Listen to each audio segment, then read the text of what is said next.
Depan lah. Assalamualaikum warahmatullahi wabarakatuh. Selamat datang lagi di Sylvie and Sigit on Vlog. Kali ini dengan latar belakang kesehatan yang hubungannya dengan alat masak. Kami akan membuat satu video singkat 5 pertanyaan dengan topik apakah teflon itu berbahaya atau tidak, gitu ya, Iya. sebagai alat masak. Oke, 5 pertanyaan cepat saja Mbak Sylvie. Pertanyaan pertama, apa penyebab lengket di alat masak, Mbak? Kan di alat masak sering lengket itu. Penyebabnya kenapa ya? Sebabnya lengket. Pertama cerita dulu. Jadi alat masak itu ketika dia dipanaskan, Mm-mm. dia kan memiliki pori-pori.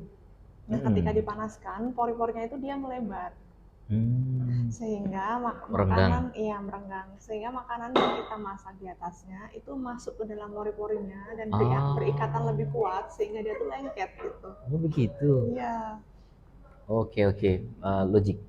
Oke, pertanyaan kedua. Teflon itu apa? Teflon itu sebenarnya adalah suatu merek dagang. Merek dagang. Sebenarnya dia suatu merek dagang. Nah, Apa jenis material? merek dagang. Nah, bahan yang digunakan untuk lapisan anti lengket itu namanya PTFE. Suatu polimer dia ini pokoknya PTFE ini. Nah, polimer PTFE inilah yang sebagai bahan anti lengketnya dengan merek dagang Teflon gitu. Cuman orang-orang sering nyebutnya tuh Teflon. Oke. Berarti karena tadi ada keadaan kalau dipanaskan bisa lengket, Ya. maka solusinya menghilangkan kejadian itu dengan cara menggunakan teflon gitu ya. Dengan lapisan anti lengket. Dengan lapisan anti lengket, salah satunya teflon. Salah satunya polimer PTFE dengan merek dagang PTFE. Teflon. Oh baik, oke. Berarti itu jadi solusi kondisi tadi ya. Yang ketiga, kelebihan teflon itu apa, Mbak? Tentu saja yang pertama tuh dia anti lengket. Anti lengket. Nah, kemudian dia banyak ditemukan di pasaran. Mudah didapat. Benar. Oke. Itu aja sih. Oke, murah? Lumayan murah. Terjangkau lah, Terjangkau ekonomis lah. ya. Oke, kekurangan. Nah, kekurangannya yaitu teflon ini pada proses pembuatannya, saya nyebutnya polimer PTFE aja ya. Jadi pada pembuatannya polimer PTFE sebagai anti lengket ini dia menggunakan surfaktan yang namanya PFOA, perfluorooctanoat. Nah, PFOA inilah yang berbahaya gitu karena dikhawatirkan akan lepas ke dalam proses pemasakan.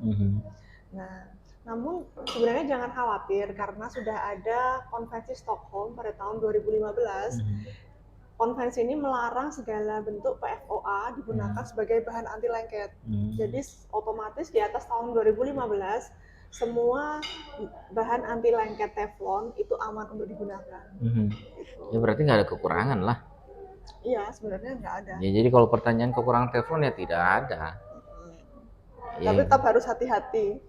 Misalnya ketika panas tinggi dia itu bisa aja kan kalau pabrik membuat sesuatu produk itu sudah memberikan batasan-batasan, misalnya tidak boleh digunakan untuk panas yang tinggi atau untuk bahan-bahan yang asam gitu, tergantung produsennya. Nanti kan di pertanyaan berikutnya ada yang tentang tips nih. Nah, nanti akan saya sebutkan. Oke, pertanyaan terakhir, tips membeli teflon seperti apa? Pastikan dulu dia itu PFOA free. Ada tulisannya di produknya. Atau kalau tidak ada kita bisa cari di website. Oke. Yang kedua, patuhi peraturan penggunaannya. Misalnya tidak boleh digunakan pada suhu tinggi atau tidak boleh menggunakan suhu tinggi itu asam. gimana? Kalau kita masak pasti suhunya tinggi. Ya tidak boleh melebihi batasan suhu yang diperkenankan oleh produsen. Oh, berarti ada di sana ada dicantumkan ya. Oke. Kemudian ada lagi misalnya dia itu kan karena dia dilapisi anti lengket, dia itu butuh alat masak lain sebagai pasangannya, itu tidak boleh yang terlalu tajam sehingga dia bisa menggores anti lengketnya. Karena dikhawatirkan zat anti lengket apapun jenisnya bisa aja ikut masuk dalam makanan gitu. Jadi kita berhati-hati di situ. Mbak Sylvie sendiri pakai teflon? Ada yang pakai teflon. Oke. Ya berarti Mbak Sylvie merasa itu aman sehingga pakai ya. Iya. Oke, itu 5 pertanyaan dan 5 jawaban dari Mbak Sylvie. Mudah-mudahan memberikan manfaat bagi teman-teman. Jadi silahkan menggunakan teflon ya, dan tetapi dengan dengan apa ketentuan-ketentuan yang sesuai dengan apa yang dianjurkan oleh pembuat teflon tersebut. Benar, gitu ya. jangan khawatir. Jangan khawatir. Terima kasih teman-teman semua. Sampai jumpa di vlog berikutnya. Assalamualaikum warahmatullahi wabarakatuh.